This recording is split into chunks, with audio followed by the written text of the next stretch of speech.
Saudara-saudari, perayaan ini bagi kita adalah awal dari pengalaman yang kaya akan rahmat dan belas kasih Tuhan. Dengan mensyukuri begitu besar kasih Tuhan yang menjadi sumber pengharapan kita, kita pun diundang untuk membawa harapan kehidupan yang lebih baik untuk saudari-saudara kita, terlebih yang sangat membutuhkan.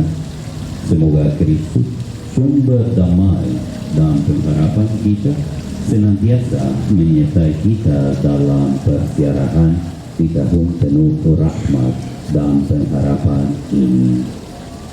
Marilah kita berdoa.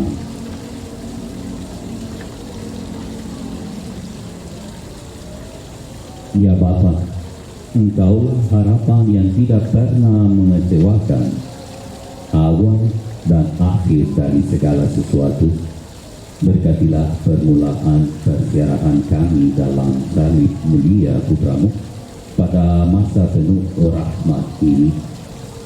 Balutlah luka hati yang remuk, bukalah rantai yang menjadikan kami pudar dari dosa dan tawanan kebencian, dan anugerahkanlah sukacita Roh Kudus kepada umat-Mu, agar kami dapat berjalan dengan pengharapan yang dibarui menuju tujuan yang kami dambakan, yaitu Kristus Yesus Putra-Mu dan Tuhan kami, sebab Dialah yang hidup dan berkuasa sepanjang segala masa.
Dalam nama Bapa dan Putra dan Roh Kudus.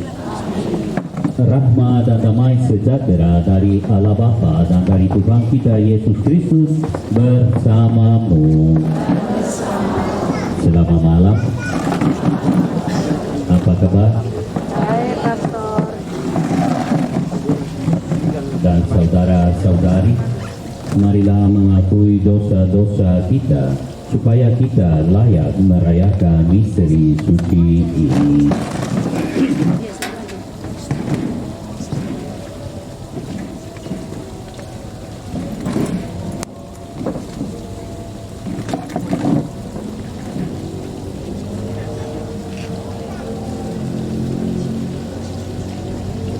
Saya mengaku kepada Allah yang Maha Kuasa dan kepada saudara sekalian bahwa saya telah berdosa dengan pikiran dan perkataan, dengan perbuatan dan perbuatan. Saya berdosa, saya sungguh berdosa. Oleh sebab itu saya mohon kepada Santa Perawan Maria, kepada para malaikat dan orang kudus, dan kepada saudara sekalian, supaya mendoakan saya pada Allah Tuhan kita. Semoga Allah yang Maha Kuasa mengasihani kita, mengampuni dosa kita, dan mengantar kita ke hidup yang kekal.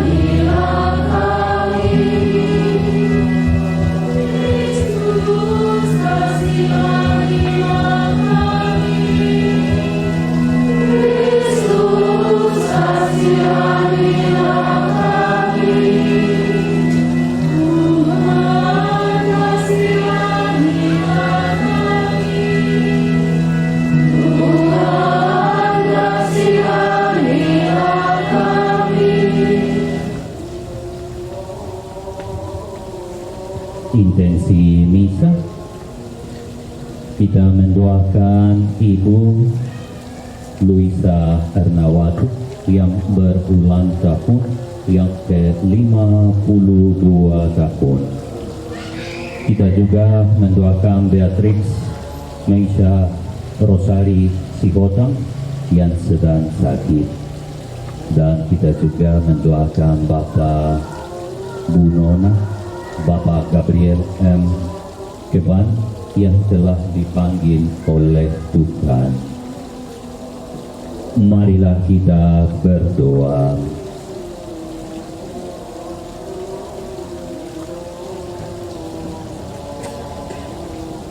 Allah Bapa Maha Baik, Engkaulah sahabat dan pemimpin kami.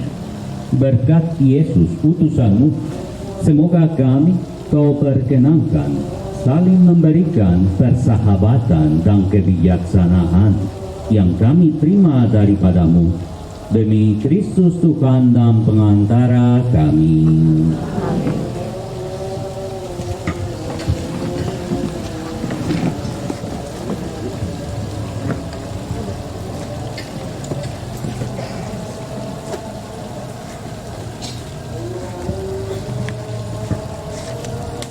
Bacaan dari kitab Keterangan.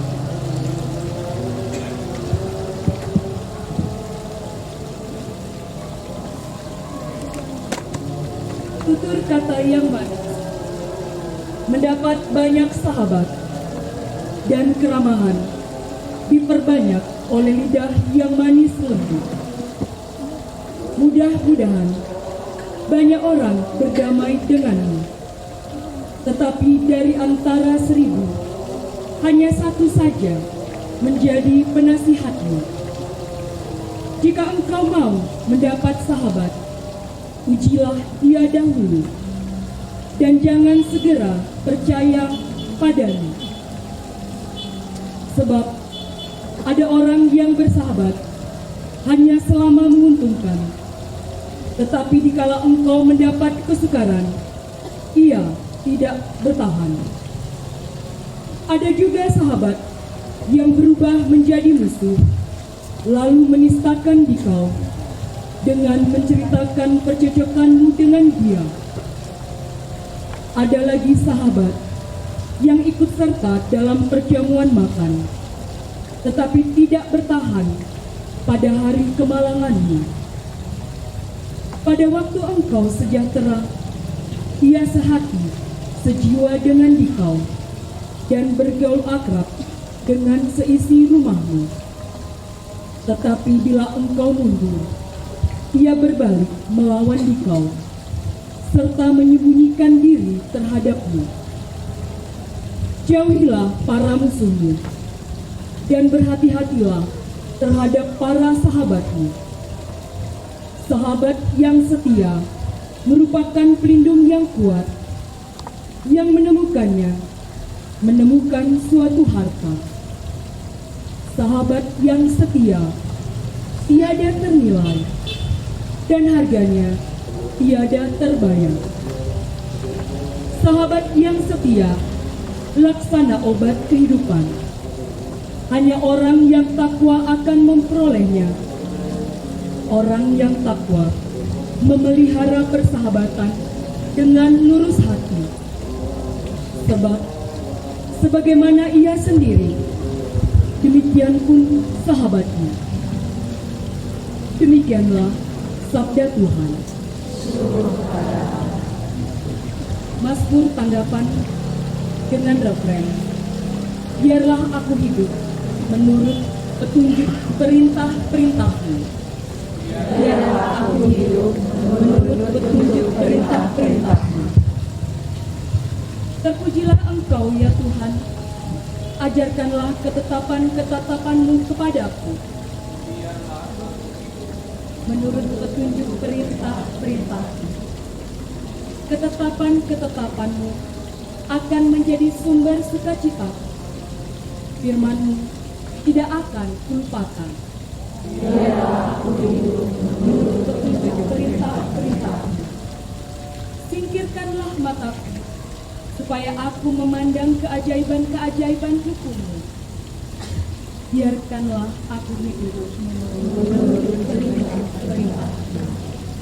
Buatlah aku mengerti petunjuk titah-titah-Mu, supaya aku merenungkan perbuatan-perbuatan-Mu yang ajaib.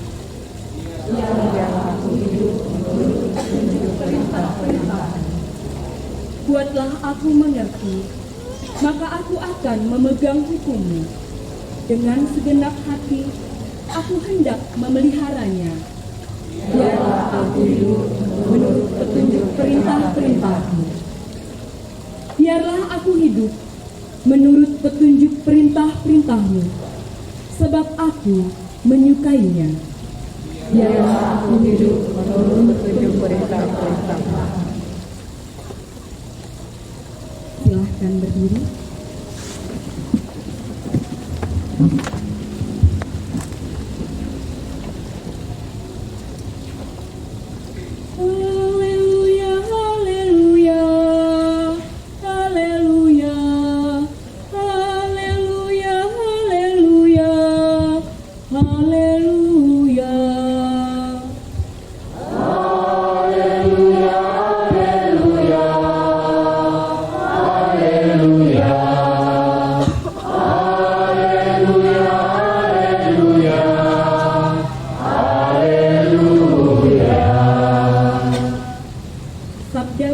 Tuhan adalah kebenaran. Kuduskanlah kami dalam kebenaran. Haleluya, haleluya, haleluya, haleluya, haleluya, haleluya. Tuhan bersamamu Dan bersama rohmu, Inilah Injil suci menurut Markus. dimuliakanlah Tuhan. Pada suatu hari, Yesus berangkat ke daerah Yudea dan ke daerah seberang sungai Yordan. Di situ, orang banyak datang mengerumuni dia. Dan seperti biasa, Yesus mengajar mereka. Maka datanglah orang-orang Farisi hendak mencoba Yesus. Mereka bertanya, "Bolehkah seorang suami menceraikan istrinya?" Tetapi Yesus menjawab kepada mereka, "Apa perintah Musa kepadamu?" Mereka menjawab, "Musa memberi izin untuk menceraikannya dengan membuat surat cerai." Lalu Yesus berkata kepada mereka, "Karena ketegaran hatimulah Musa menulis perintah untukmu, sebab pada awal dunia Allah menjadikan mereka pria dan wanita. Karena itu pria meninggalkan ibu bapanya dan bersatu dengan istrinya. Keduanya lalu menjadi satu daging. Mereka bukan lagi dua, melainkan satu. Karena itu, apa yang dipersatukan Allah, janganlah diceraikan manusia." Setelah mereka tiba di rumah, para murid bertanya pula tentang hal itu kepada Yesus. Lalu Yesus berkata kepada mereka, "Barang siapa menceraikan istrinya, lalu kawin dengan wanita lain, ia hidup dalam perzinahan terhadap istrinya itu. Dan jika istri menceraikan suaminya, lalu kawin dengan pria yang lain, ia berbuat zina." Demikianlah sabda Tuhan. Terpujilah Kristus.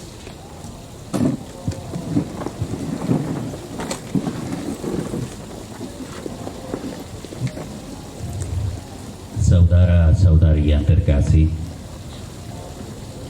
dalam perjalanan hidup kita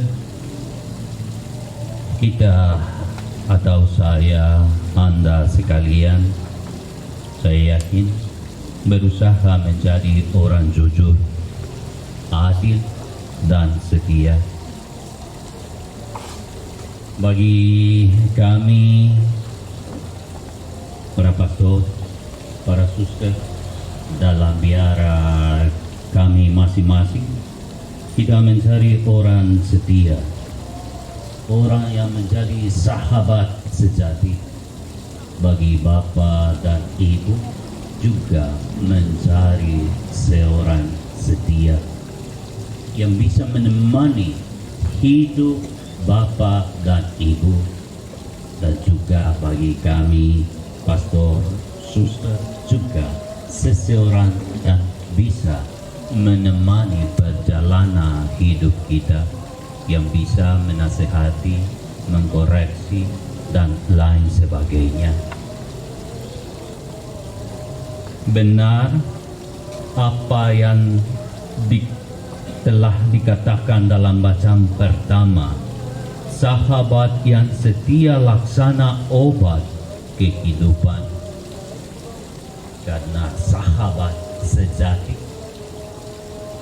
akan membantu sahabatnya walaupun dia menyakiti hatinya agar menjadi lebih baik. Mengambil resiko. Resikonya adalah disingkirkan. Bisa disingkirkan, dapat disingkirkan, dikucilkan. Tidak dianggap lagi sebagai sahabat. Tetapi karena cinta dia kepada sahabatnya, dia mau membantunya, mau bahagia berkembang dalam iman. Juga dalam bacaan pertama kita dengarkan bahwa sahabat sejati memelihara persahabatan dengan lurus hati. Jika harus katakan sesuatu, dikatakan agar sahabatnya berjalan di jalan Tuhan. Terkadang saya atau bisa jadi bapak dan ibu saudara-saudari tidak suka dikoreksi, dinasehati,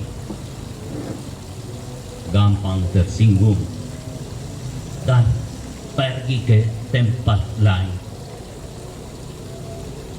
Tapi Tuhan dalam bacaan pertama dan juga dalam bacaan Injil mengajar kita untuk menjadi sahabat sejati, setia kepada siapapun dalam situasi juga apapun. Kita diajak untuk menjadi seperti Tuhan sendiri. Dia tidak pernah berubah. Cintanya tetap. Agar kita juga mencintai orang di sekitar kita. Sahabat sejati juga diuji oleh waktu. Kita sudah dengarkan itu dalam bacaan pertama dan kita semua berpengalaman. Apalagi pada saat kita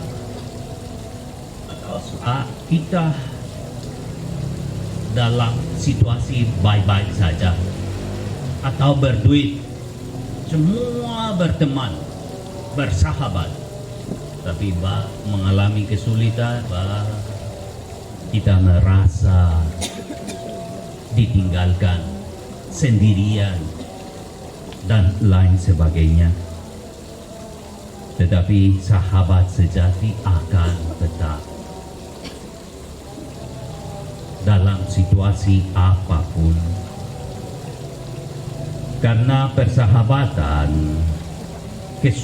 ketulusan, kesetiaan tidak dibangun di atas kepentingan pribadi, melainkan atas komitmen dan kasih seperti Tuhan sendiri. Ia berkomitmen terhadap atau kepada kita semua. Terkadang dalam dunia ini atau dunia ini terkadang mengajar kita untuk meninggalkan hubungan ketika ada kesulitan, apalagi di gereja kita. Jika kita tidak cocok satu sama lain, sudahlah, tidak usah sama kelompok tertentu, sama orang tertentu. Di situ persahabatan kita diuji. Jika benar-benar kita menghayati apa yang kita imani, di situ kita akan menunjukkan cinta kasih Allah itu yang tidak berubah. Walaupun disakiti, tetap di situ, tanpa menyakiti, tanpa merendahkan orang, dan seterusnya.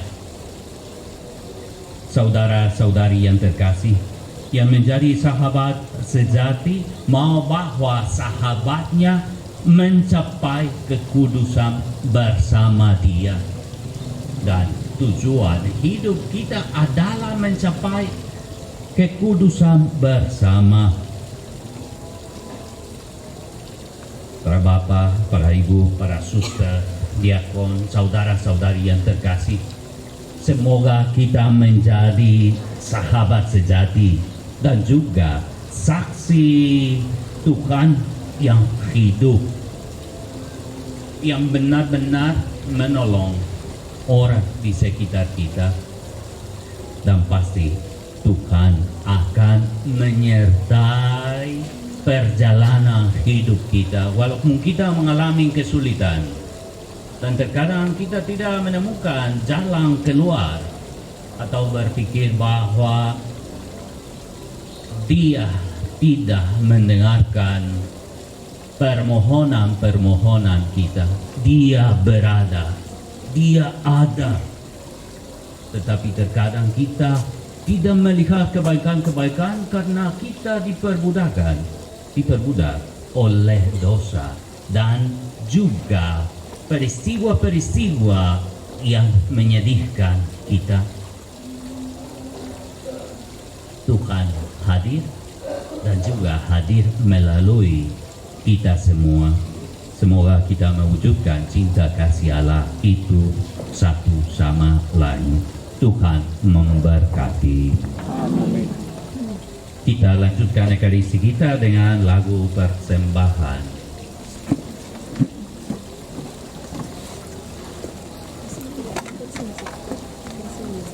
Enam tujuh.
Berdoalah saudara-saudari, supaya persembahanku dan persembahanmu berkenan pada Allah Bapa yang Maha Kuasa. Semoga persembahan ini diterima dengan kemuliaan Tuhan dan keselamatan kita, serta seluruh orang yang kudus.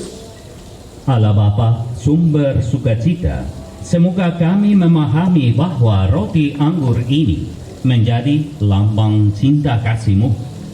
Karenanya, berilah kami kehidupan dan penuhilah kami dengan sukacita-Mu demi Kristus Tuhan dan pengantara kami. Amin.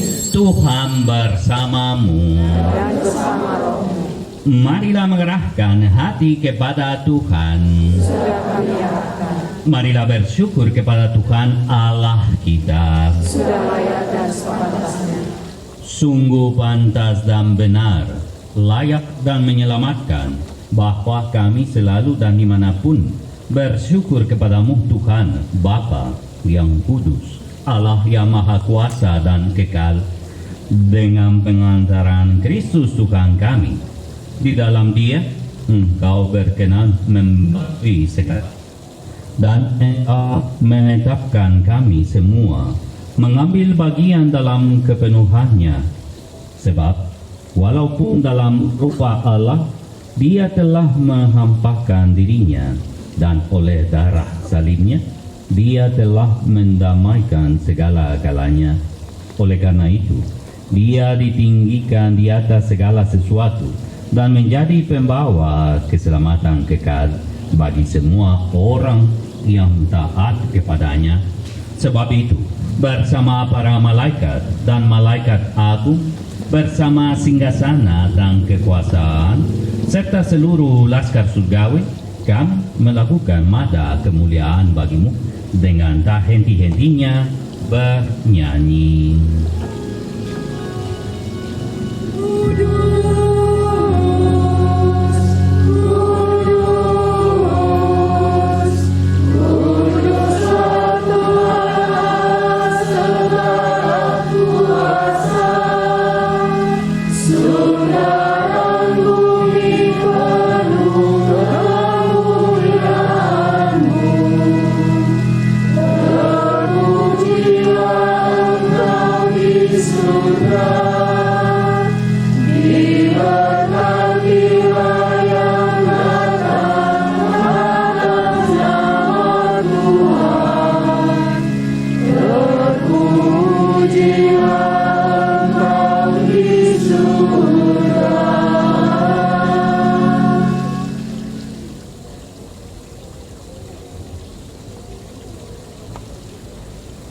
Sungguh kuduslah Engkau Tuhan, sumber segala kekudusan. Maka kami mohon, kuduskanlah persembahan ini dengan pencurahan Roh-Mu, agar bagi kami menjadi tubuh dan darah Tuhan kami, Yesus Kristus. Ketika Dia diserahkan untuk menanggung sengsara dengan rela, Dia mengambil roti dan sambil mengucap syukur, Dia memecah-mecahkan, lalu memberikannya kepada murid-muridnya seraya berkata, "Terimalah dan makanlah kamu semua. Inilah tubuhku yang diserahkan bagimu."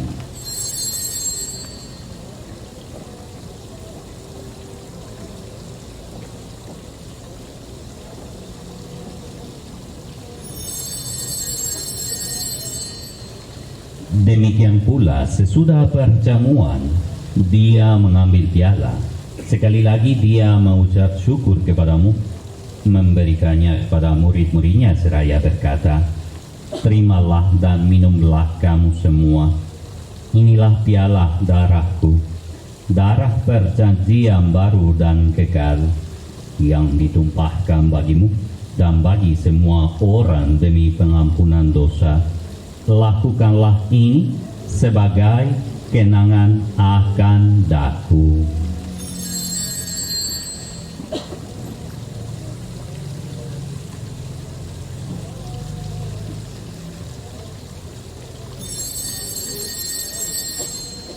Agunglah misteri iman kita.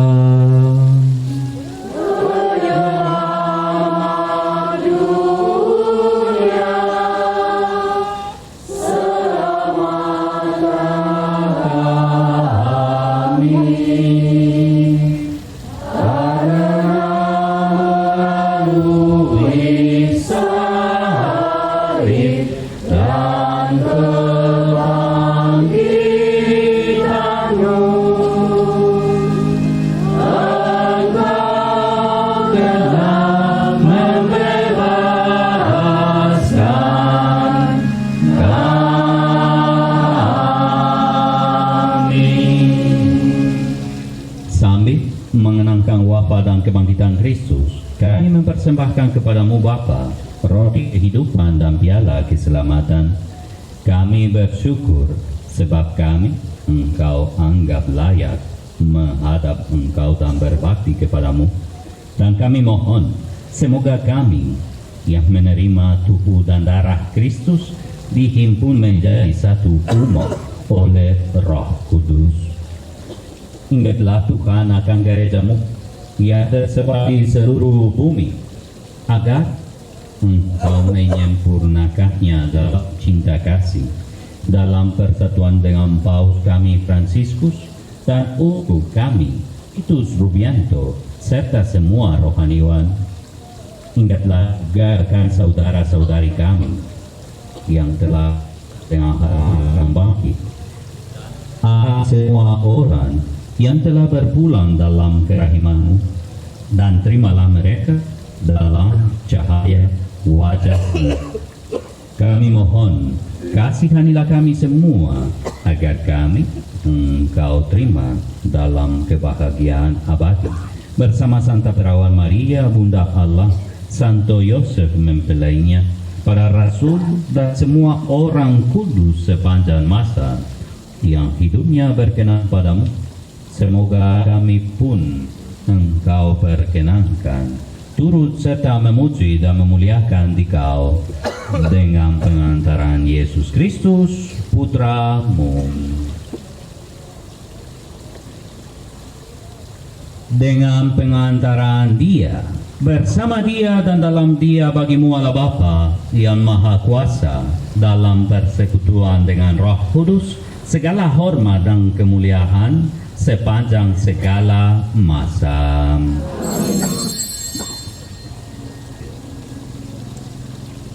Atas petunjuk penyelamat kita dan menurut ajaran ilahi, maka beranilah kita bernyanyi.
Tuhan, kami mohon, bebaskanlah kami dari segala yang jahat.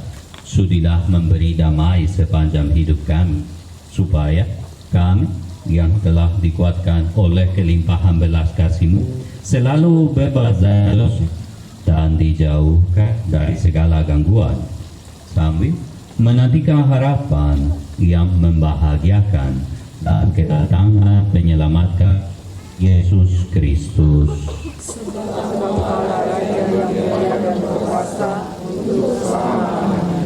Tuhan Yesus Kristus, Engkau telah bersabda kepada para rasul-Mu, damai-Ku kutinggalkan bagimu, damai-Ku kuberikan kepadamu.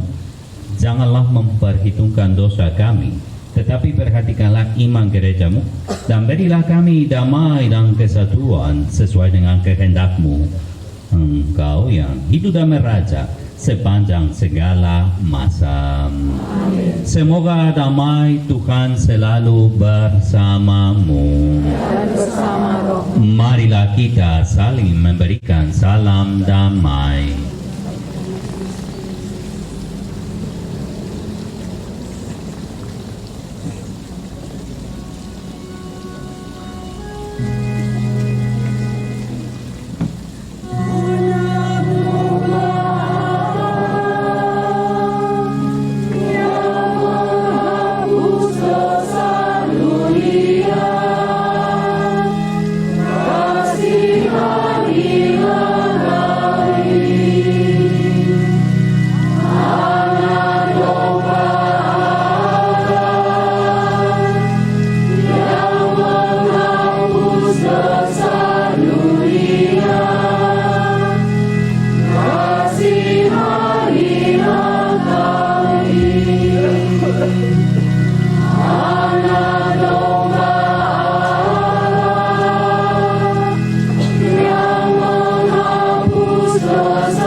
Lihatlah Dia yang menghapus dosa dunia. Berbahagialah saudara-saudari yang diundang ke perjamuan anak domba.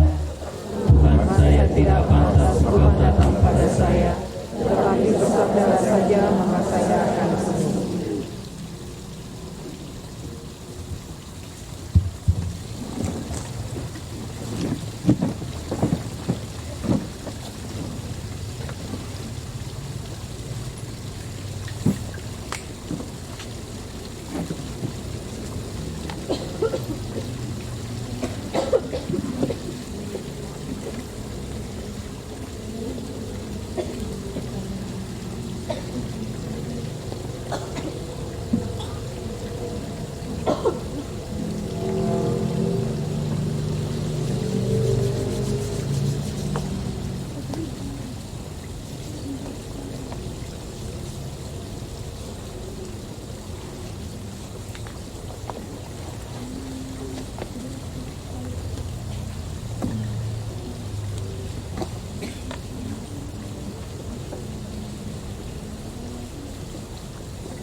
Marilah kita bersyukur pada Tuhan. Syukur padamu ya Tuhan, syukur kami padamu ya Tuhan. Haleluya. Syukur padamu ya Tuhan,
Pastor, suster, Bapak, Ibu, saudara-saudara yang terkasih, kita bersama-sama berdiri, kita doakan doa tahun jubileum.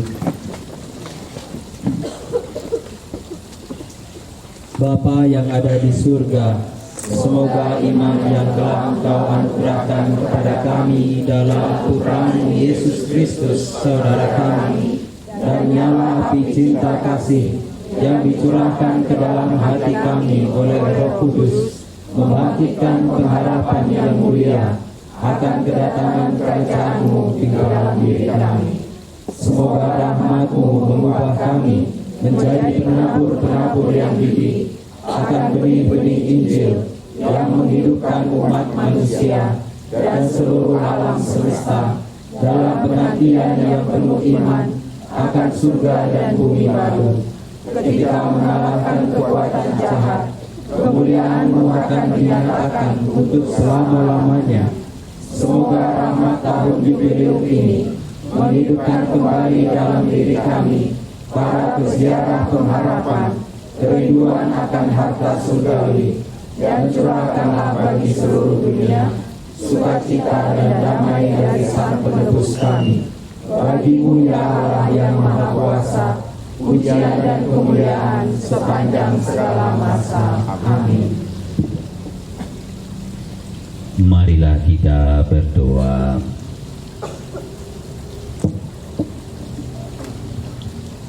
Allah Bapa umat manusia, himpunlah kami menjadi umat-Mu, sekalipun berbeda warna kulit, bahasa, dan budayanya. Bongkarlah tembok pemisah satu sama lain. Janganlah Engkau menghindari kami, tetapi persatukanlah kami dengan Dikau dan sesama, demi Kristus Tuhan dan pengantara kami. Amin. Silakan duduk.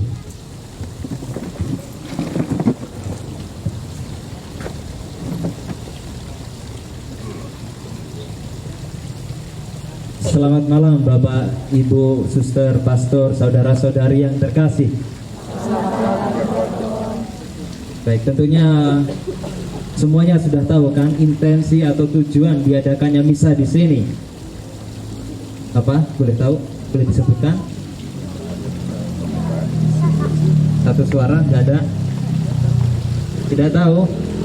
Pembukaan tahun jubileum di Gua Maria Nirmala yang ditujukan menjadi salah satu tempat peziarahan tahun jubileum di Keuskupan Padang. Nah, tentunya beberapa sudah mendengar, semoga tidak bosan dengan suara saya.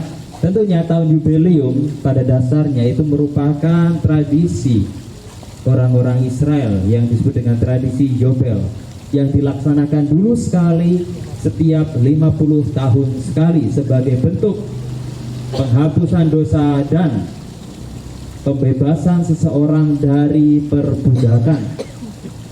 Kemudian oleh Paus Bonifasius ke-8, rahmat ini diadaptasi ke dalam gereja kita. Di situ disampaikan bahwa gereja Katolik melaksanakan tahun jubileum terlebih dan terutama untuk mengajak semua umat Katolik, waktu itu disebut juga masih Kristen, untuk memperoleh rahmat pertobatan. Dan tujuan utama tahun jubileum itu adalah agar kita semua bertobat. Yang maksud dari pertobatan ini adalah kita benar-benar kembali dari segala kelemahan kita, keterpurukan kita kepada kasih karunia Allah. Dokumen yang disampaikan oleh Paus kita, Paus Fransiskus, dalam Bulla Spes Non Confundit, yang artinya adalah pengharapan yang tidak mengecewakan, beliau memberikan bahwa secara umum ya, secara singkat, bahwa harapan kita, iman kita kepada Allah itu harapan yang tidak sia-sia. Karena pada dasarnya meskipun manusia berdosa, meskipun manusia lemah, kita tetap memperoleh rahmat cinta kasih, kita tetap diampuni. Nah, salah satu rahmat yang disampaikan dalam tahun jubileum adalah rahmat indulgensi. Apa itu rahmat indulgensi? Saya bacakan. Indulgensi adalah penghapusan hukuman-hukuman sementara untuk dosa-dosa yang kesalahannya sudah diampuni melalui sakramen rekonsiliasi. Di sini memang melalui sakramen rekonsiliasi dosa kita diampuni secara sementara. Maksud dari sementara, memang dosa kita yang sudah kita akukan dalam sakramen tobat atau pengakuan dosa sudah diampuni. Tetapi prinsip sementara itu menunjuk pada kondisi lahiriah dan batiniah kita sebagai manusia yang notabene meskipun kita mendapatkan rahmat Tuhan, kita masih sering jatuh ke dalam dosa.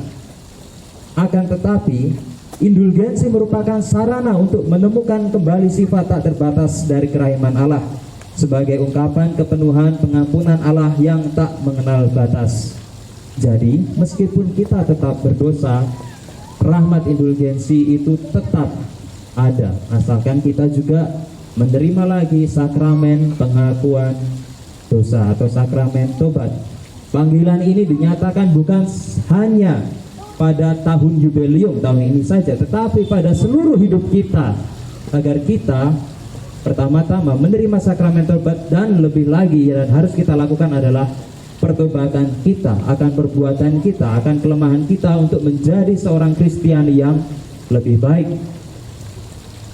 Di sini saya mau ngetes. Adakah yang ingat perintah gereja yang keberapa untuk mengaku dosa? Sekurang-kurangnya setahun sekali. Ada yang ingat? Waduh, kalau yang sudah pernah dengar, ketiga pasti sudah pernah dengar ketika di lingkung kering atau waktu rawil ya, pasti sudah pernah dengar. Dan nanti akan diuji ya, jangan khawatir bagi anak-anaknya, kemudian yang mau terima sakramen pasti ada, nanti akan ditanya-tanyai. Jangan khawatir, akan ada giliran untuk semuanya. Nah, bagaimana sekarang cara kita untuk memperoleh rahmat indulgensi itu? Dari sini saya harus nyontek ya. Pertama, melakukan ziarah ke gereja-gereja dan taman doa yang ditentukan sebagai tujuan peziarahan di Keuskupan Padang, yang dapat dilakukan secara pribadi, bersama keluarga atau komunitas atau lingkungan. Nah, tempat-tempat ziarah itu di mana saja? Kalau di Padang ada Gua Maria Manyawak, ada Gereja Katedral, kemudian juga ada Gua Maria Nirmala. Kemudian kalau di Pekanbaru ada dua, yaitu Gua Maria Ratu Para Imam di Paroki Santa Maria Fatima, dan Gua Maria Nirmala Santo Paulus di tempat kita ini. Kemudian Oase Maria Bunda Penuh Kasih di Perawang. Kemudian Gua Maria Santa Maria Fatima Saidi, Gua Maria di Rokdok Mentawai, dan Gereja Santo Guido Maria Conforti di Mailepet. Nah, ada banyak tempat ya, tempat kita untuk berziarah. Tetapi jika tidak Bapak Ibu, saudara-saudari, suster, tidak bisa pergi ke tempat lain, satu tempat bisa. Kemudian yang kedua yang tidak boleh dilupakan, menerima sakramen tobat pengampunan dosa selama tahun jubileum. Itu hukumnya wajib. Kemudian berikutnya, tekun mengikuti misa kudus pada hari Minggu dan hari raya yang disamakan dengan hari Minggu. Ini perintah gereja ke berapa lagi?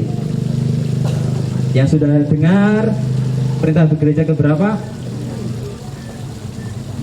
Saya tidak dengar suaranya. Keempat, kedua, 7, kurang, nggak cukup. 7, 1 dan 2, betul. Kemudian mendoakan intensi Bapak Paus. Nah, ini yang tadi sudah dibagikan masing-masing. Dipenuhi dengan doa Bapa Kami, Salam Maria, dan doa yang lain sesuai dengan kesalehan, devosi, atau ungkapan kasihnya. Nah, setelah mendoakan itu, kemudian ada intensi per bulan di situ, bisa ditambah dengan rosario, bisa ditambah dengan kerahiman ilahi, atau ketika berziarah berkelompok, ada renungan kitab suci bersama. Kemudian yang kelima, melakukan perbuatan amal dan belas kasih dengan mengunjungi saudara-saudari yang membutuhkan atau sedang dalam kesulitan, seperti orang sakit, tahanan, lansia, yang kesepian, atau saudara-saudari yang difabel.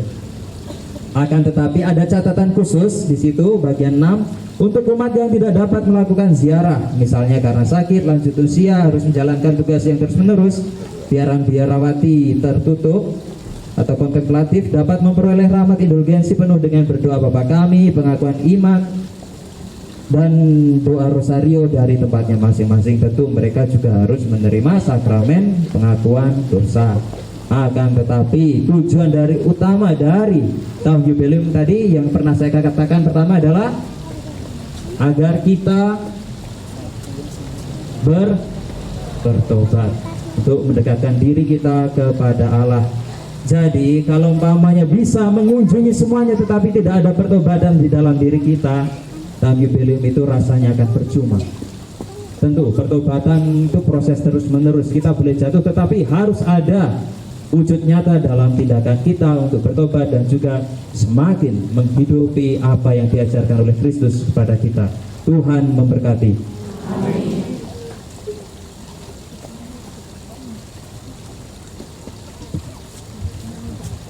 Kita berdiri dan memohon berkat Tuhan. Tuhan bersamamu. Dan bersama rohmu. Semoga Allah yang Maha Kuasa memberkati saudara sekalian, Bapa, Putra, dan Roh Kudus. Saudara sekalian, pergilah, misa sudah selesai. Syukur kepada Allah. Kita tutup dengan lagu 822. 822.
Selamat malam dan terima kasih.